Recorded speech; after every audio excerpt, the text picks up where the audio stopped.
Welcome to Wildlife Outdoors with your host, Russell and Jose.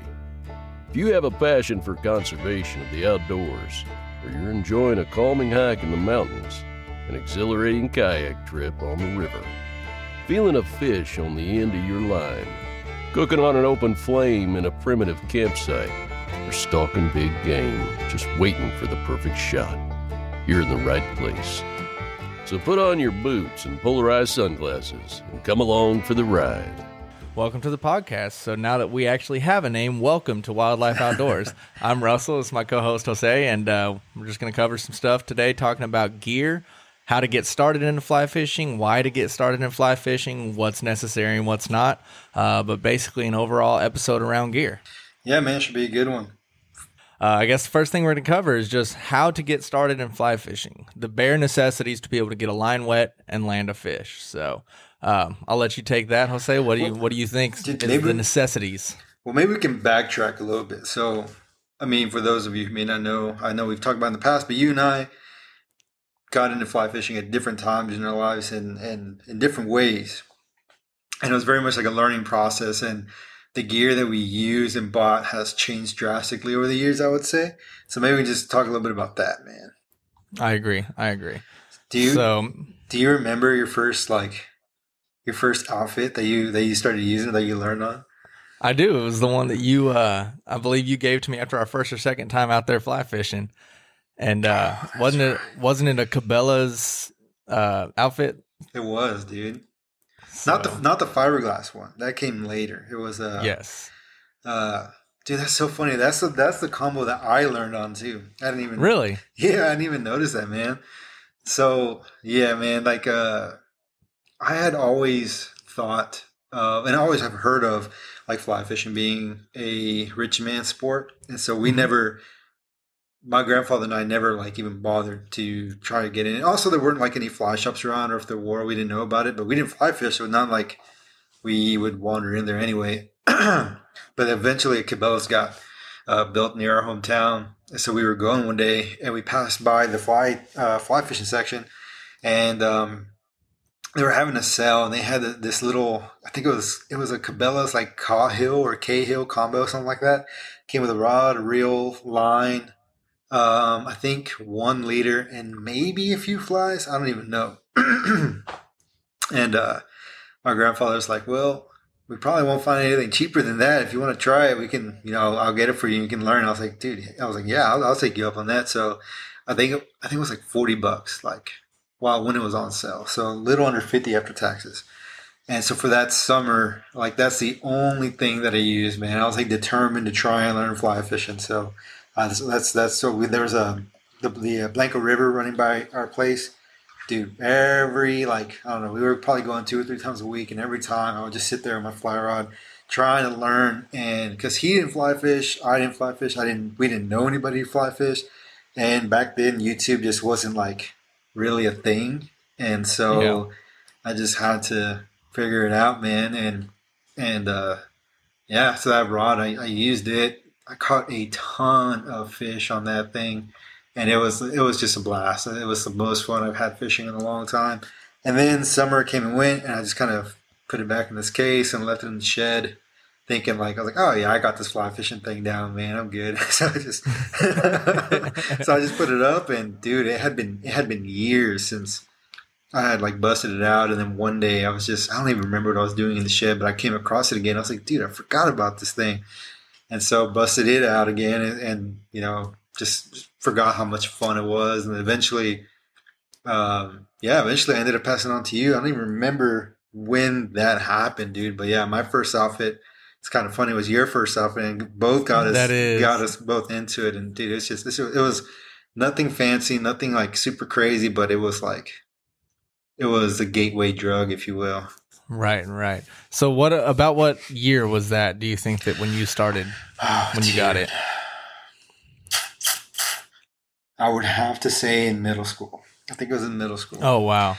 Yeah. So it was, it was 2006. Something like that. The only reason I remember is because you and I have a mutual friend, Victor.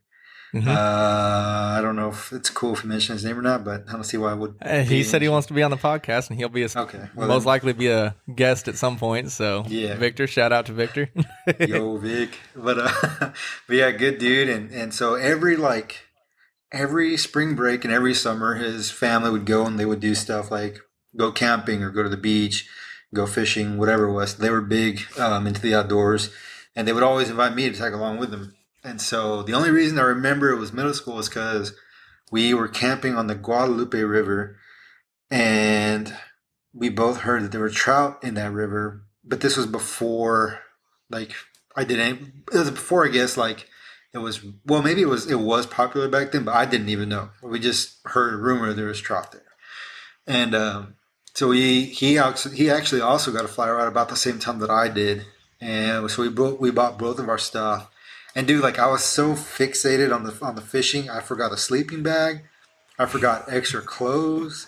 I was just grabbed my fish and stuff, and that's the only thing I cared about.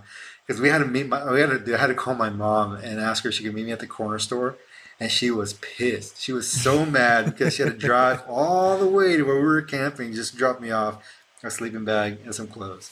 And that was freezing that first night, dude. When I realized I forgot all that stuff, But anyways, so yeah, man. So that was the first time that I hooked a rainbow trout, and I lost a rainbow trout, and yeah, that's why that memory in particular sticks out. But so I would say middle school is when I got that thing, and I don't. Do you remember when I gave it to you? It was it had to have been. It had to have been. Yes, it definitely was. I had just moved in to my house there in San Marcos.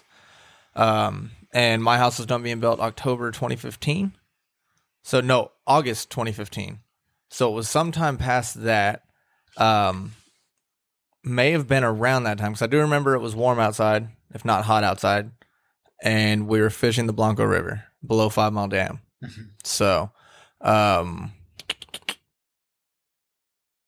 yeah. So it was probably around the 2015, 2016. Damn. So. Dude, that rod been a is little old. While. Yeah. I didn't realize how old it was. Do you still have it? Yeah, it's actually in the toolbox of my truck. Nice. I have a pile of stuff over here in the corner that is all my TFO rods, which we'll get into that company later. Yeah. And then I have that set up, and I believe a Sage set up that are locked in my toolbox, because you never know when you're going to come across water. Exactly. Dude, so this might be sacrilege, but I've actually been thinking about getting a Tenkara rod and keeping that in my vehicle. But hey, there ain't nothing wrong with that. Dude, I know, man, but I'm not a purist. Everybody shits on Tenkara, but dude, I have fished with it. I was curious because the thing about me is, and what kind of got me into fly fishing is that I wanted to kind of be an all-around outdoorsman. I didn't want my experiences to be limited by what I didn't know or couldn't do, if that makes any sense. So for me, fly fishing, I predominantly wanted to get into it to be a better fisherman and outdoorsman and all that stuff. It just so happens I now prefer to fly fish, but I'll still throw, bait or artificials on conventional gear, whatever. And if there's fish to be caught, I'm going to try my best to catch that fish in whatever means necessary, so long as they're legal, of course. And so with Tenkara, that's kind of there's the Honey Hole podcast. What do they call it? Tenkara Curious, I think is what they say. I was Tenkara Curious, and so I got some money for my birthday. This was 3 years ago, and a fly shop in Round Rock, Living Waters, they were having a sale of some Tenkara gear. And I was like, well, I got a little money in my pocket. What better time to do it? So I bought one just to kind of play around with. It was actually a lot of fun. I really enjoyed the simplicity of it. I really enjoyed how easy it was to kind of pack down and just have there, And I ended up gifting that to a friend of mine who hurt his shoulder and couldn't really cast as well as he used to, or at least without pain. And Tenkara was just a little bit easier for him for that. So I gifted it to him, but I've been thinking about getting another one solely to keep in my car just in case we come across some fishable water. I've thought about the same thing. I see them, and I hear people talking crap about them on YouTube and on podcasts. And the way that I see it is, it's like a cane pole for fly fishing. Yeah. Super simple, super compact. You can have a couple flies, have size variations, a couple little different bugs, and a tenkara rod, and you're good to go. Yeah. And so that's one thing that I've contemplated having one for that reason as well. Just compact, easy to pack away, keep it under the seat, whatever the case may be. And, just always have something available. And, you never know when your truck's going to break down. You're going to be in the middle of nowhere, no cell reception, can't get a hold of anybody. You're going to have to find a creek and catch some fish and eat, Yep. Same reason I have a can opener and a flint and steel and all just survival stuff. And I think a tenkara or a fly rod or any rod in general could, be one of those things that's technically survival gear. Dude, and tenkara is just smaller. Exactly, man. They're so light. You feel like if you like hiking and just want something to take with you in case you come across anything you can fish but don't have necessarily a lot of room or whatever to like give up.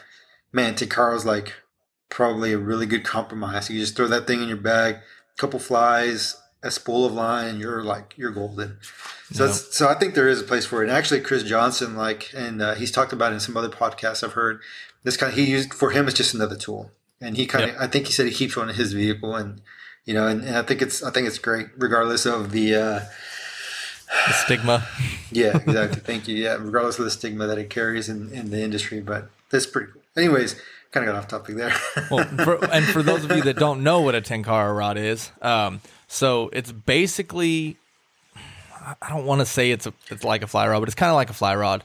But it doesn't have a line that feeds through eyelets. It doesn't have a reel. It doesn't have anything like that. It attaches to the end of the rod. Yeah. And so you have your rod that is typically telescoping or comes apart and is a lot more compact than a traditional fly rod. Mm-hmm. The line attaches to the end of it, and then your fly at the end of it. It's a very simple setup, very primitive, and that's basically what it is. Exactly. But because it's like directly attached to the rod, I mean, it's so sensitive, man. Like, I was blown away by how much I could feel whenever I was actually fishing with it. And you'll be surprised at what it can handle. I caught like 2 or 3 pound bass in that thing without a problem. And I think there were photos in this. So when I bought it, it came with a little booklet. Dude, there are people out there who have caught freaking carp on a tenkara rod. Really? Yeah, dude, it's insane. And I mean, that's a bit extreme. I'm sure there's some more nuance to that, like how to properly fight like a big fish on a tenkara Mm-hmm. rod. But I mean, it's actually like, it's pretty dang useful. They're pretty stout, pretty good rods. So, but I mean, so I think just having this conversation, I think I've convinced myself to just go ahead and buy another one, man. When I get the chance to get one too. Dude, you should. So you mentioned 2 to 3 pound bass. Dude yesterday was out here fishing right outside my apartment and caught a nice 3 pound bass. They just filled the lake up last week, 2 weeks ago, and he just brought that one in. It was nice too, real colorful, real pretty fish. And I was throwing the trash out, and I come walking up, and he just holds it up. I don't even know this guy, but I guess he sensed that I was a fisherman, and he just pulled it out of the water and holds it up. And I walked over, I was like, dude, it was a nice fish. So I'm about ready to get out there. Right. His fishy senses were like, hey, this guy's a fellow fisherman. Dude, have you seen the carp and gar in there yet? Nope, they haven't come yet. I think that's typically late spring. It's getting about that time, because when you and I found them, it was in April. So It was. That's right. It was late April. Yeah, man. So it was like a few more weeks. Hopefully they'll be in here. Yeah, it was your birthday weekend. So they should be coming around now, I would think. Yep, I'm excited. I need to get out there and try to get a car. I've never landed a gar. I've hooked a few of them, but I've never landed one. So that's on my goal for this summer, is to catch a gar. So I don't remember if I heard it in a podcast or if I was talking to somebody, but when they, obviously like a gar specific fly is a rope fly. Like a lot of people tie rope flies for gar. I'm not particularly fond of that idea, just because, I would think that if it breaks you off, having that thing tangled in its mouth is surely like a way to kill it, So that's the main reason why I don't really like throwing rope flies. But some guy was saying that he'll tie a streamer, and then he'll tie like a really small stinger hook in the back with some bite wire or something, and that's what he uses for gar. So I was really. Like, yeah, so he'll just tie like a deceiver or something like that, and I have like a little stinger hook, some really small one, like a size 8 or smaller, with some bite wire. He says typically the smaller hooks, for whatever reason, tend to stick a little bit better. I see. Yeah. That's a good idea. I might have to try that. I have a few that I've tied up, just poppers, because I've always had the best luck of them hitting on a topwater. I've thrown numerous things subsurface at them, and I've never had luck, but I've had them hit all the time on a topwater. So I tied a couple poppers last year, a couple gurglers, and they have a hook and everything. Typically use a 1/0 hook, and then I'll put a little bit of rope at the end, a couple inches worth, and do that. But I have yet to land one, so Oh, dude. I might have to try that. Bro, I've hooked so many gar, and I've yet to land one. And the crazy thing is, the fly that I think I've hooked them on the most has been a carpet bomb, a carp fly. Really? Yes, dude. For whatever reason, like that fly, I don't know if it. I don't know why, but the gar just love it. Most of the gar, I would say like 60% or more of the gar I've hooked have been on a carpet bomb, like a size 8 carpet bomb. Really? Yeah. So I like the carpet bomb. I feel like it's a pretty versatile fly. If there is a challenge out there that I'm ever going to do that's going to say a 1 fly challenge, carpet bomb. I would say either, depending on the water that I'm fishing, I would say either a carpet bomb, or if there's no carp in the area or I wouldn't be targeting carp, then probably like a lunch money or a brunch money. I mean, those are pretty versatile. I know people that have caught, I mean, hell, were you using a carpet bomb on the koi that you caught? Yeah. Yeah? Bass. What did I catch? The smallmouth bass on the carpet bomb on the Washita River. Mm-hmm. I've caught brim. I mean, I've caught all sorts of stuff on a carpet bomb. Dude, that carpet bomb is money. I know. So the carpet bomb was designed by a guy named Matt Bennett, also known as Fly Geek. Fly Geek. Fly Geek Matt, I think, on Instagram. Yeah, Fly Geek Matt on Instagram. Yeah, and also the lunch money, I think, is his design as well. But the dude is just a great fly tire. He's got some great designs, and the lunch money and the carpet bomb were probably the 2 flies that I really wanted to learn to tie when I started getting into fly tying. And dude, those 2 flies have caught so many fish for me. It's ridiculous. Like those are probably 2 of my favorites, along with the lino bug. The lino bug's one of my favorites. I love that. Isn't that real leggy one? Yeah, like the yellow one with the legs. Man, that thing is money for. Dude, I even hooked a carp on the lino bug. Really? Yeah, and I mean, I've caught kinds of stuff with that thing, and of course the woolly bugger. I mean, like if you can't catch a fish on a woolly bugger, you ain't gonna catch a fish. Like that thing is just. Hey, I've never caught a trout on a woolly bugger. Dude, that's the only thing. Well, that's not true. I've caught on the Guadalupe, I've caught trout nymphing, and that's probably the most popular way to catch trout on the Guadalupe. Like I see all the guides running like 2 or 3 fly nymph rigs, maybe even more. Mm-hmm. But my favorite way to catch trout on the Guadalupe are throwing streamers, specifically like a nice, like a size 8 or 6 woolly bugger. Dude, when they hit it, it's like, man, they're so aggressive. It's freaking nuts. It's like almost yanks your rod out of your hand. It's pretty crazy, but that's my favorite way. And for me, because I hate nymphing, dude. I'm not even gonna lie to you. I hate nymphing. Don't get me wrong. It's super productive. If you want to catch fish, nymphing is probably like the way to catch fish. But it's just for me, it's just not fun or as fun. I much prefer. I think we're just streamer junkies. Yeah, I much prefer to throw streamers, dude, and that's my favorite way to do it. And that's what I've had the most success with on the Guadalupe. Yep. Yeah, I've been quite a few places that everybody's like, oh, you got to throw olive woolly bugger. You'll catch a trout. And I've yet to catch a trout on a woolly bugger. I've caught them nymphing. I've caught them on egg patterns. I've caught them. What were we using up on the white? Were we nymphing majority of the time? We threw some streamers though, didn't we? So on the white, if memory serves me correct, we started with streamers. He wanted to start with streamers, and we moved some fish. But he said, I believe the guy said it was like on the tail end of streamer season. I think he said he would even be surprised if we caught any fish on streamers.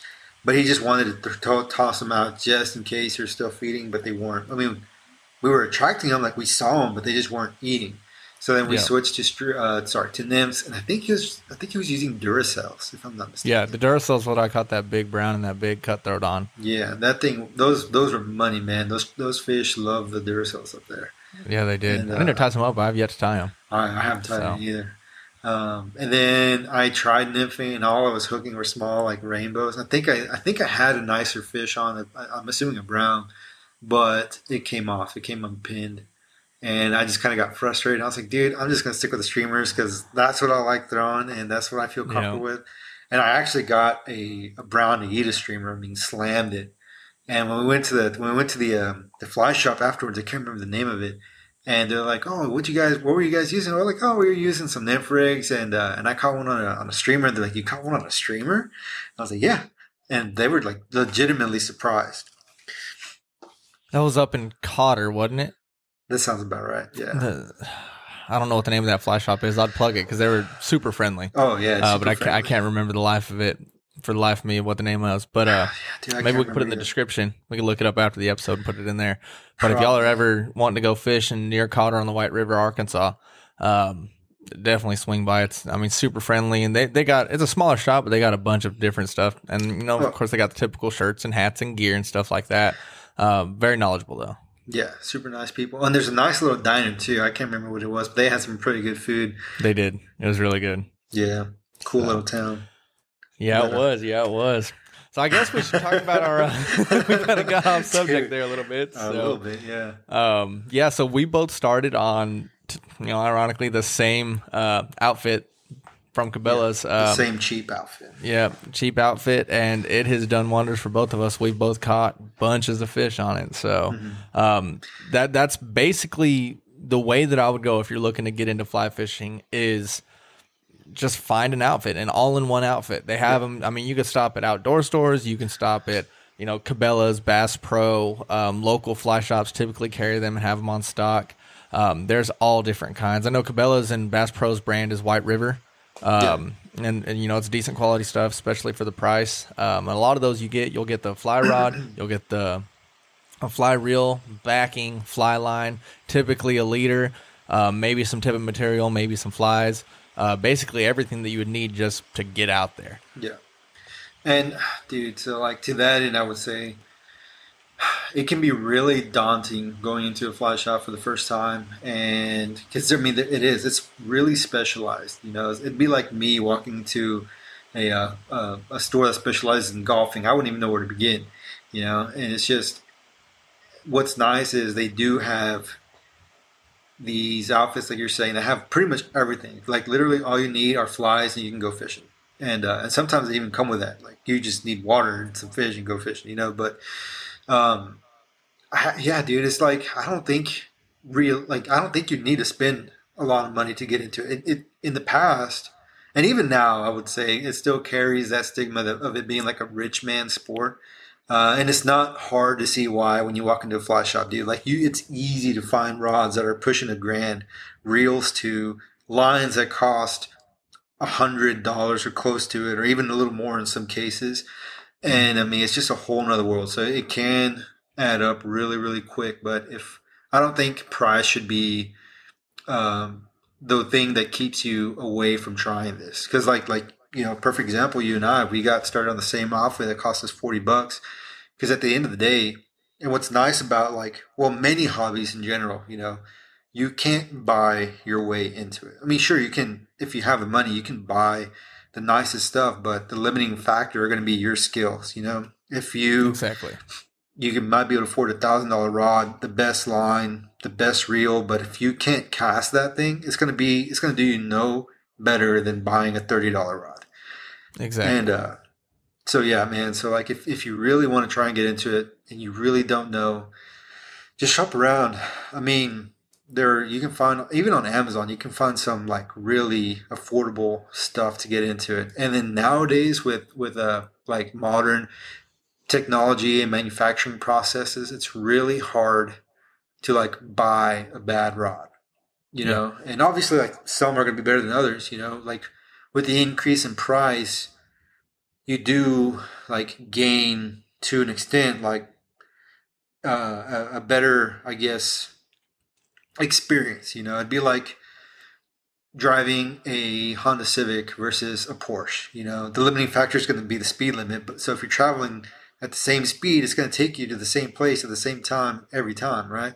But your experience is going to be a little bit nicer in one versus the other. It's kind of the same deal with fly rods. Like the limiting factor being your ability to cast. Like they're both going to do you the same thing. It's just one's probably going to be a little bit light, a little bit lighter. The cork's going to be higher quality, so it'll literally feel better, and it'll just be an overall better experience. But it's not really going to aid, your abilities as a fisherman. That's only going to come with time and with repetition.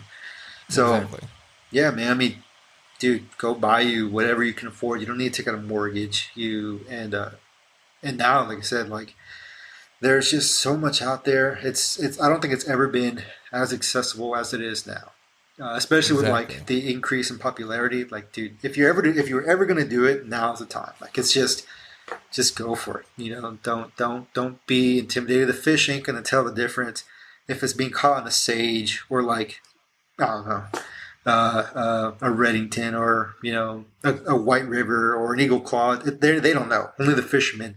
The fishermen are the judgy ones. Exactly. The fish don't really care what you're throwing. If it looks yummy to them, they're going to eat it up. So, playing off of what Jose said, yeah, obviously, if you're just trying to get into it, don't go spend, an arm and a leg, and it's not going to be too much difference from the more expensive, rod to cheaper rod. The place where you're going to notice a big difference is when you get a little more experienced and you start trying to find specific things and specialty rods and stuff that are made for specific cases, saltwater, freshwater, different weights and lines. Fly lines make a huge difference depending on what you're specifically fishing for. But if you're just looking for a good all around get a line wet type of fly rod, definitely all in one outfit is the way to go. You're going to spend a lot less money, and it's going to get the job done. And then the better part about that is they may not cast a line as far. They may not launch a bug as far as a specialty rod would. But if you get good with a lower end rod, once you get to a point to where you're like, hey, I might want to spend a little bit more money and get something more specifically suited for what I'm trying to do, you're going to notice night and day because your skills are up to that point to actually feel the difference between the lower quality and the higher quality rod. Yeah. And that was one thing. The first time I got a TFO Axiom 2X 6-weight, and the first time I used it was up on Buffalo National River, and that thing can launch some line compared to the 5-weight that I was using previously that was a lower quality rod. Yeah. So you'll notice a difference when you get better skill wise, but to start, I mean, all in one outfit's the way to go. Yeah, dude. And so all in one outfit for sure, but if you want to have like a little bit more control over, maybe there's a reel you like or a rod you like that, maybe you just don't like the reel that comes with it or whatever the case may be. If you want to build it yourself, you can do it still affordably.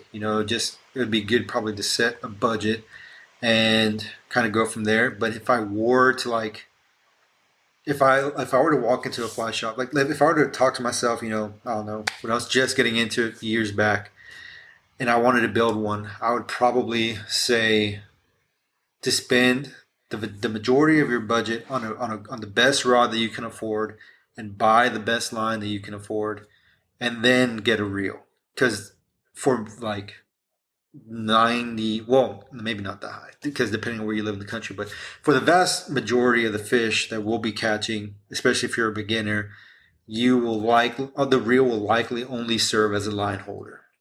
Of course, the exception being if you fish like in Florida or on the Texas coast or something like that, where there are fish who could potentially put you in your backing. But for the most part, a reel is just going to hold the line. So, and kind of like going back to what you said, Russell, or going back to like the car analogy, it's like putting unleaded versus like premium car in your sports car, in your Porsche. If you want the best performance, you're going to want to get the best line to complement that rod. And it's crazy, man. Like I used to think like there's just no way in hell I'm going to spend $80 on line. That's just like, because coming from the conventional world, man, like you can buy line dirt cheap, right? Like monofilament, you can buy a spool for like $10, if that. Fluorocarbon, you can buy it for, I don't know, $12 on the cheaper end or whatever it was. And still, it wasn't bad. Obviously, there's better quality line out there, but for the most part, like you can buy a $12 line and be good. with fly fishing, you walk into a fly shop and like the cheapest line is like $40. You're like, Jesus, dude, what the hell? And then like the most expensive line is pushing 100 or over 100. It's just like no way. But the first time I ever bought like a quality line and casted with it, man, I was sold. I was like, dude, what the heck? It was like my rod was like totally different. I was like casting a different rod entirely. It was insane. It just blew my mind. So ever since then, I have always been an advocate for buying not only the best line you can afford, but the line best suited for that rod. And a lot of fly shops will have reels like pre-spooled with like tester lines of various like makes and models, so you can see how it casts. Because, and we won't go into the specifics here, but you know the lines, the tapers vary, the how much the heads weigh vary, and all that will, depending on like how soft or stiff your rod is, all that will work together and influence how it feels when you cast. But yeah, so it's just, man, it's just nuts what a good line can do. Like having the right line can make or break how a rod feels when you're casting, even if it's a great rod. So, you know, just do a little bit of research, set a budget. Don't be afraid to ask questions. Like that's what people are for in the fly shop. Like they're there to help you. And it's in a good fly shop, they'll let you cast, and they'll even give you some pointers when you're casting. So it's just like finding a good fly shop, and like having like establishing a good relationship with those folks. It's like inexpendable. It is. It makes it much better, and that's one thing about the fly fishing community is it is far more welcoming than a lot of other communities in most activities. I mean, you know, you can go to, you know, Facebook and find a group of hiking people and they're welcoming. But if you find a group of fly fishermen, you could post a picture of a fly you tied. You know, this is the first fly I've tied. What do you think? And they will, I mean, you'll have comments upon comments upon comments of recommendations, what you did good, what you did bad, what they would, you know, what you should do different. And it's a very helpful community, and if you find a good fly shop, they're going to be the same way. The fly shop that I mainly go to is here in Hot Springs, Arkansas, called Washed Outdoor Outfitters, and they have helped me. I mean, I can't even count how many times on everything to do with fly fishing, whether it be buying my first kayak, what materials to use, what size hooks to use, what patterns to tie for the specific body of water that I'm going to, what time of year to go for certain things, what time of day, what type of weather to look for. I mean, they are just extremely helpful. And me and Jose went in there right when I first moved here, and went in there and they were very helpful. And even then, and they never seen me. Now they're, you know, good friends of mine, and you know, we go out, you know, together and stuff. But even prior to that, when I was just some stranger, hey, I just moved here, like they helped me out, and they've helped me out a lot over the years. Or Living Waters over there in Round Rock, Texas. Now, I've been in there quite a few times, even since I've moved to Arkansas, and I've gone back to visit. And that's another fly shop that is just extremely helpful. Yeah, man. Meeting them with Cheetah Boys was pretty cool, dude. They're great guys, man. They're awesome. I like the little shop. Shout out to Hal and Evan. So, shout out, fellas. But yeah, it's definitely it's good to just go in and ask questions, and you know, you'll meet people that are going to be very helpful to you trying to get into the fly fishing industry. On top of that, if you are a little bit intimidated, I don't know if we could, I might have to cut this out in the podcast, but you can go to somebody that you know that is a curated person. And so we have a mutual friend that actually does curated. I guess we'll ask him and see if we can put his information in the description if he's okay with that. But curated basically, and it's not just for fly fishing, they do it for all sorts of stuff.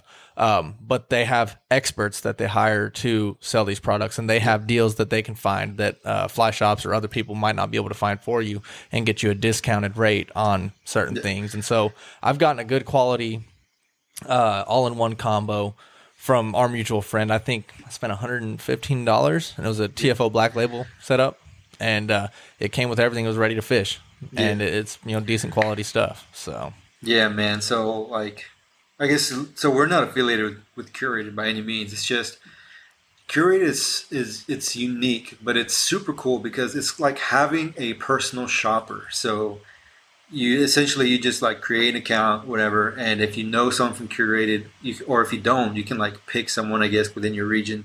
It doesn't have to be, but you can pick someone, to kind of help you out, and they'll ask you questions like, what are you interested in? What are you looking for? And so like our mutual friend, for example, he'll ask us like, what do we want to do? Like, what are we looking to do? What our budget is, whatever. And he'll give us like, he'll like, as the name implies, curate a list of what he thinks would best suit our needs at the given price points.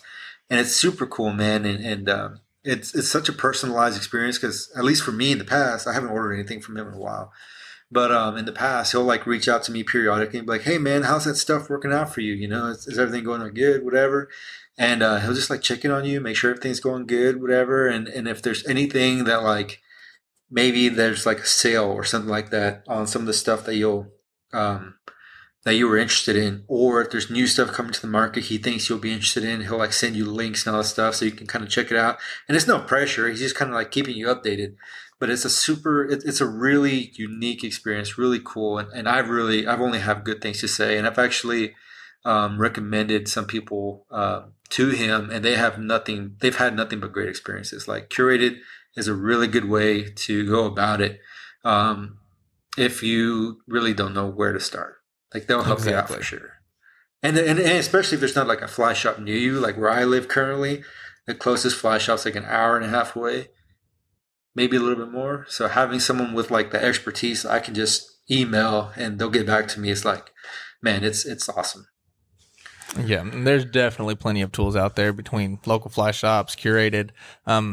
Big box stores are going to be a little less helpful depending on where you go.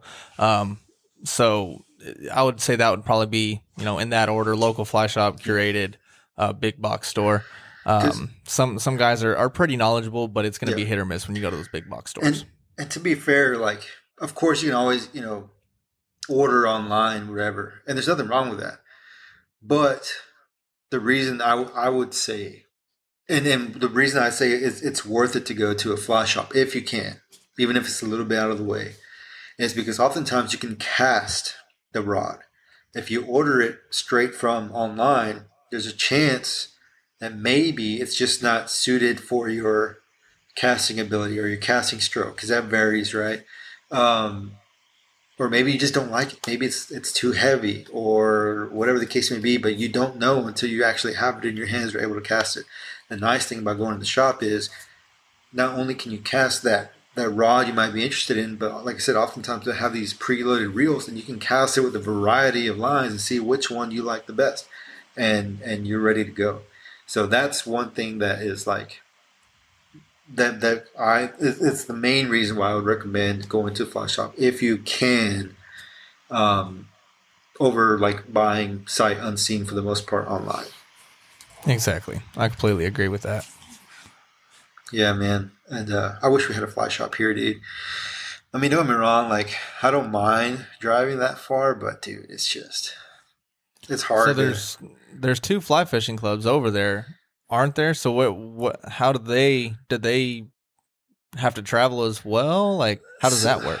dude, so I don't know if it's because of COVID or what, but it seems like, well, outdoor recreation in general, I would say, has increased, but specifically in fishing and more specifically fly fishing, I think has seen an uptick in the amount of people who are kind of like trying to get into it.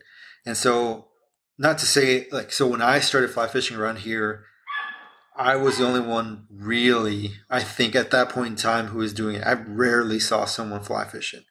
Eventually, I started seeing some more people fly fishing, which is super cool. And I was like, okay, maybe there's like something here. And then now, dude, I really don't know what happened, but all of a sudden there's like people fly fishing everywhere. And I don't know if it's just like, and I don't know if it's because like fly fishing is gaining in popularity, or maybe now that people are seeing more people doing it, they're like, okay, cool, man, like more fly fishermen. I'm gonna bring out my fly rod or whatever the case. Maybe they were here the whole time, but they just never did it. I Right. really have no idea what happened, but um, but it's kind of cool because now there's like, so there's a I don't really know how to describe it. There's an outdoor lifestyle brand, I guess would be the best way to describe them here in College Station. They specialize more in like clothing, but they're starting to carry sporting good products. So before it was they carry a bunch of conventional gear, but now they're starting to carry some flies. They're starting to carry some fly fishing gear, like some tippet, like basic stuff. But they do have that now. You don't have to drive, an hour for that. And then there's a hardware, so it's pretty cool. There's a hardware store here, but they have like a separate section, but it's together. That's like outdoor, and they before they specialized in like hiking and camping and stuff like that.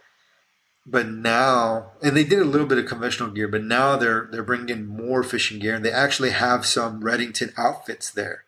They have, Really? yeah, man. So they got some of the Redington. Not they don't have a big variety, but the more affordable ones, the more common like weights, like 5 weight stuff like that, which is great for around here. But they're starting to carry some of the Redington stuff. They're starting to carry some leaders, some tippet, a little bit of flies. But I mean, the flies, that's not really an issue because I tie my own for the most part.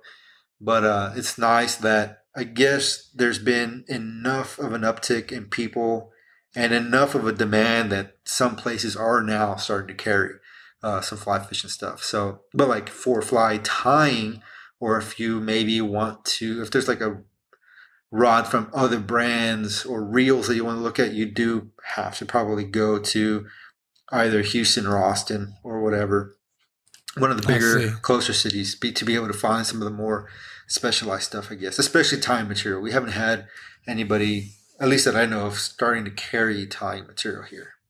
I see. Yeah, that's kind of how it is here. I mean, further up north, Little Rock and stuff like that, there's some shops that have a lot more material. But that's probably one of the last things that outfitters carry is tying material. They'll have, the gear to get out there, but that's kind of more of a specialty thing. So it is, man. Like I know a lot of people who will fly fish, but who will not tie a fly.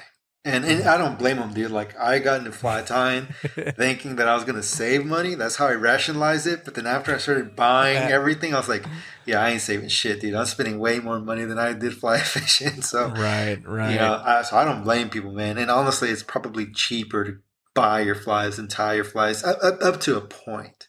And that's not to say like I do believe, aside from the cost, there are some benefits of tying your own flies, but that's for another podcast. But what were we talking about, dude? I totally just like totally how fly tying material is a specialty. Oh yes, yeah. So it is that's like probably the next step after like getting into fly fishing. Exactly. Although there are some people who got into fly tying before they've gotten into fly fishing. I know a guy who's like that. He used to tie flies. From what I understand, he doesn't tie much anymore.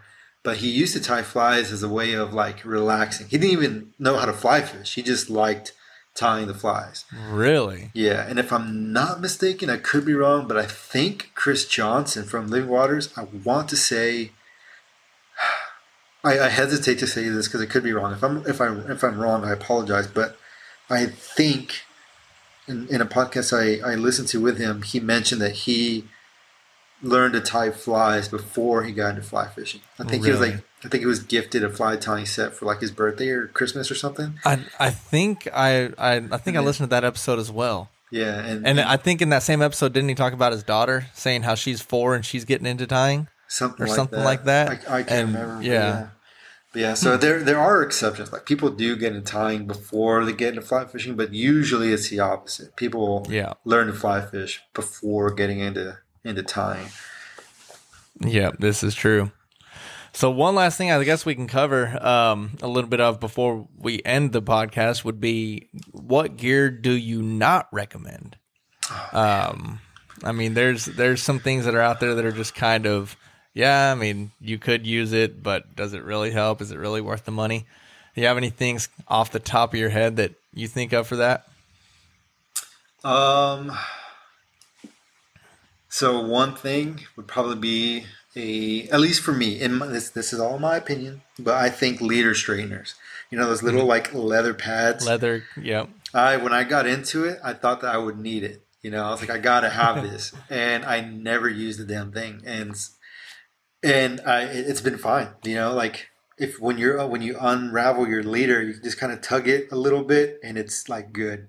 Because the thing about those leader straighteners, if you apply too much friction, you can actually like damage your leader. So I don't think it's necessary. I think you'd be fine without a leader straightener personally. Yeah. You could put some heat stress on the line, and, you don't want to have a big fish on the line and you lose it because you tried to straighten your leader with one of those. So I definitely agree with that. Luckily, I never spent money on one, so I don't have that issue. One that I could think of that is hit or miss. Some people live by them, and some people can't stand them. Tippet rings. What are your thoughts on tippet rings? Interesting. So I've tried tippet rings. I don't know how I feel about them. Mm-hmm. Okay, let me back up. I think there's pros and cons, right? Like it makes changing tippet and adding tippet so much easier than learning how to tie a specific knot. But if the knot breaks above like I don't know how to describe it. I don't know. I think people would be fine with that. That being said, I think there is a place in like maybe streamer fishing, but more so micro swivels. Mm-hmm. So Agreed. micro swivels are totally different. I think those are good. Tippet rings themselves, I think people would be fine without. And also, like to be quite honest, it's just good to be able to know how to tie those line to line knots, like the surgeon's knot or blood knot. That's like that should be in your repertoire, in your toolbox. If you know how to do that, like you'll be golden, because maybe you forget your tipper rings one day, and then or they like fall out of your pack on the river, and then what? So I think it's just good to know those knots to begin with. Exactly. That's my thought on them as well. Learn to tie a knot as the way that I see it. Yeah. I mean, micro swivels definitely, because that goes a lot more into, your fly twisting on your line and causing other issues with your line in general. But when it comes to connecting a different piece of line to a different piece of line, you got to know those knots: nail knots, blood knots, surgeon's knots. There's plenty of material out there on YouTube, Google, WikiHow. I mean, whatever platform you want to use, you can find something on how to tie these knots. Yeah. If you are just not confident in your ability with tying these knots, then they have prepackaged leaders. Yeah. Prepackaged leaders come with a tippet section on them, so you don't have to tie anything. They come ready to go. You throw it on, and you can utilize it that way. That's how I started off, was using prepackaged leaders with tippet. And then I started learning those knots, and now I make my own leaders. I don't ever buy anything prepackaged, and I don't have tippet rings, never have them. I mean, I think I have a bag of them from when I first started fly fishing that are probably in my fly tying material box or something. I don't even know where they're at. But yeah, I've never used them, and it's kind of one of those things, like learn how to tie a knot and you'll be good, because last thing you want to do is be on the river, lose your tippet rings, and be like, oh no. Now I can't fish anymore. Dude, that would be the worst. Oh my God. Okay. Yeah. So I thought of another one. This might be a little bit controversial, but really expensive nippers. Like those like $80, $100 plus nippers. Dude, unnecessary. They might, don't get me wrong, they look cool. And maybe just, I might be biased because I've never used one, but I have never, like, when I'm changing line or cutting a fly, it has never come to my mind like, damn, this would be so much better if I had those nice nippers, Like what? You see, if you look at it under a microscope, those nice nippers actually have a straighter edge on the end of the line, and it makes a world of difference. Okay. See, well then I'm missing out, man. Secrets of the trade. You don't take your microscope to the river? Oh no, dude, never. Oh, you know what? That may be okay. So another one. Well, let me finish this though. So, I think, dude, you can be fine carrying some nail clippers. The exception probably being if you are like saltwater fishing and you're cutting some really thick leader or tippet. Maybe some nicer nippers would be better, or those ones with the carbide jaws, whatever, stuff like that. Or if you're using bite wire. Yes, or bite wire. Good quality, yeah. So I would say there are exceptions where maybe not expensive nippers, but like more not durable, but what would be the best way to say it? But I guess stronger nippers, whatever, Mm-hmm. But for the most part, like if you're just trout fishing or, doing some warm water fishing for like panfish and bass, you could probably get away with like some nail clippers or some like $10 nippers from the fly shop. But Yeah, I don't think you need to spend 50, 60 plus dollars on some nippers personally. exactly. I agree. What about you? Anything else? You said you had another thought. But you wanted to finish the nippers first. What was that? Thermometers. Thermometers? Yeah, dude, you've never walked into a fly shop and you've seen like a little thermometer? No. Oh, well, I What? What? have. What would you use a thermometer for? To measure the water temperature. Okay. So, this maybe because I'm not a trout guy, right? The way Mm-hmm. I measure water temperature, at least here in Texas, if I'm cold, wear waders. If I'm hot, I'll wet wade. That's it. I'm not really concerned with like the temperature of the water, if that makes sense. So for me, Yeah. in the fishing that I do, it makes 0 sense to have a thermometer. And maybe I'm missing out. Maybe I would be a better fisherman if I paid attention to those details. But usually, if it's going to be a warm day, I know the water for the most part is going to be, you know, warm-ish, depending on where I'm Yeah. fishing, and so I can adjust accordingly. Or if like on the Guad, I know like certain times of the year are going to be better because once you start getting into the summer season, the water, although certain parts stay cold enough to sustain trout, the outside temperature can strain them, and those water temps can come up enough that it could be stressful to them if fight them for too long. So Yeah. at least for like me here in Texas, for the fishing that I do, I don't really think a thermometer is necessary. I see. So stressing the fish, I get.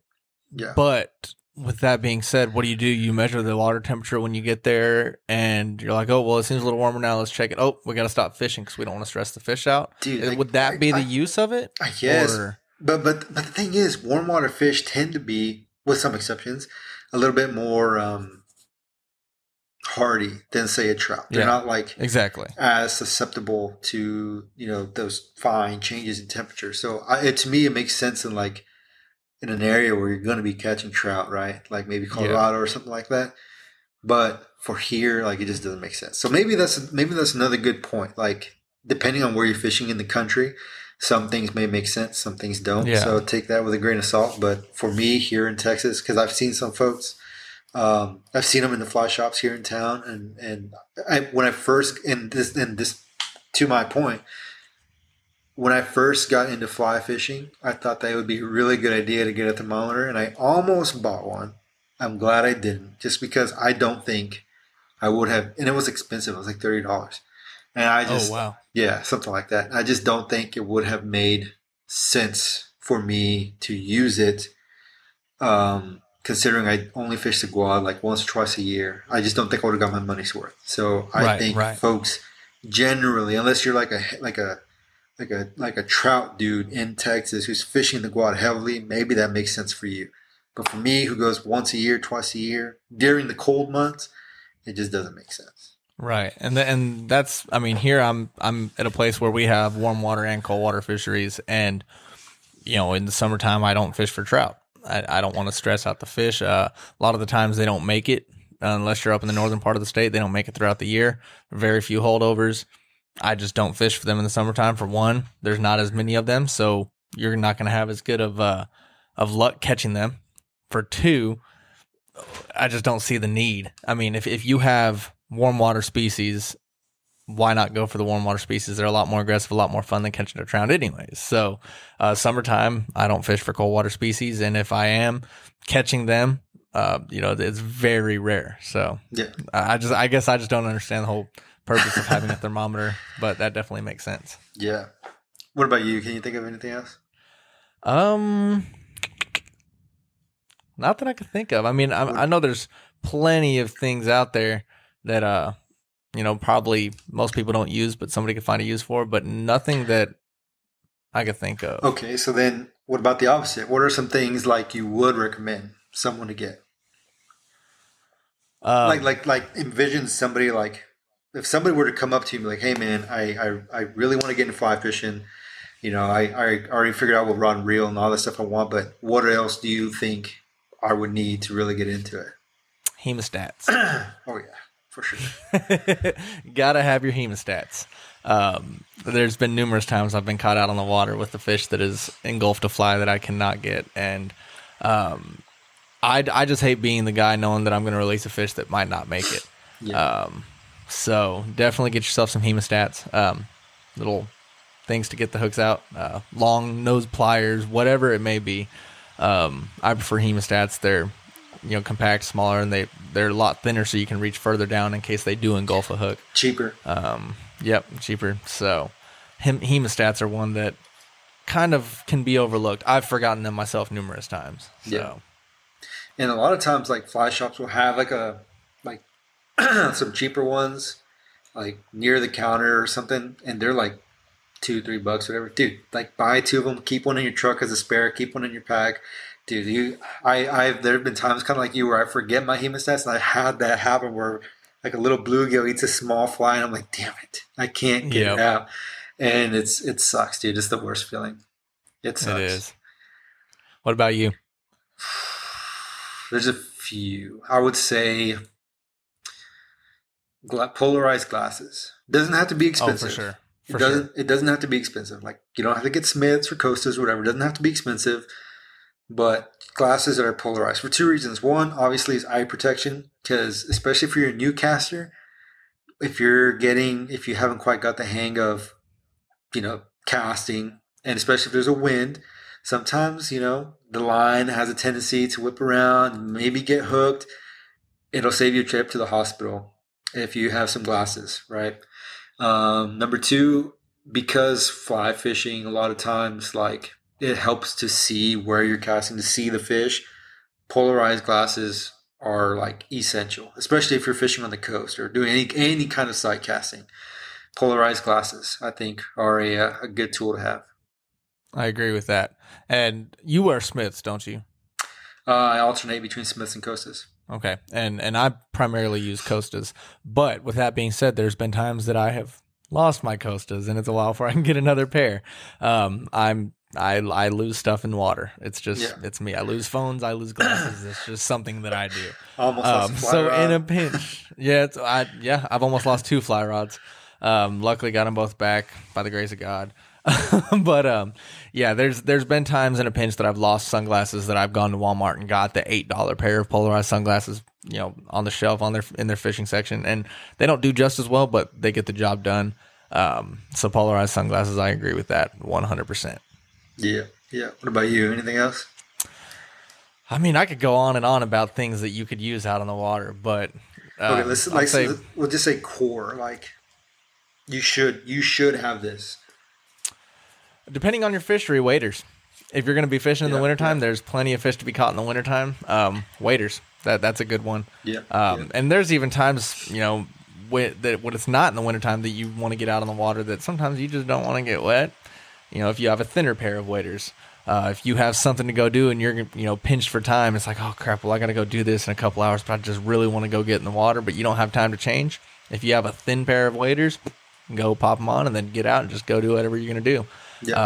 There's been times that I've used waders in the warm weather as well. So, you get a little hot and you sweat, but it's better than having to go shower or whatever the case may be. That's true. Good one. I would say a pack of some sort. Something that you can keep, your fly boxes, keep your hemostat, keep some extra leaders, tippet, whatever. Like a pack of some sort would be the next thing. It doesn't have to be anything fancy. Like you can go on Amazon and find some really inexpensive packs. You can even probably use a backpack, but fly fishing specific packs are just easier because, well, they're designed for fly fishing, but they're a bit more thought out specifically for this. But I would say a storage pack of some sort, whether it be a sling or a backpack, that's your preference, but just something to keep your gear in and on you. I agree. I love my backpack. Yeah. solid. Yep. And dude, I have different setups for different scenarios. Like my backpack for more, I guess, like hardcore trips, if you will, things that for storing things that I may need like on an extended trip or like a more serious trip, or if I want to take my camera gear. But like for quick trips, like a couple hours or just around town, I have a little sling pack. That's it. But I always take my backpack. I always have my camera. I love taking pictures, so I always take my Remote Designs backpack out there, and it has plenty of space and it's waterproof, so it works great. Does wonders for me. And I can keep different, and the way that I change it is depending on what fly box I put in there. So I got different fly boxes for different species of fish, different times of year and stuff like that. So just, this is my streamer box. I'm going bass fishing. That's going in there. My camera's in there. My lenses are in there. Wham, bam, thank you, ma'am. Good to go. There you go. Can you think of anything else? Another core item? Got hemostats, waders, nippers for sure. You don't have to go crazy on those, like we said. Backpacks. Pretty much all that I could. Well, also depends on comfortability aspect. A buff can definitely be beneficial, especially if you're on the saltwater. Windy days, stuff like that. They're fairly inexpensive, and they can save you from getting burnt, save you from getting windburn, all that stuff as well. Yeah, that's a great one, man.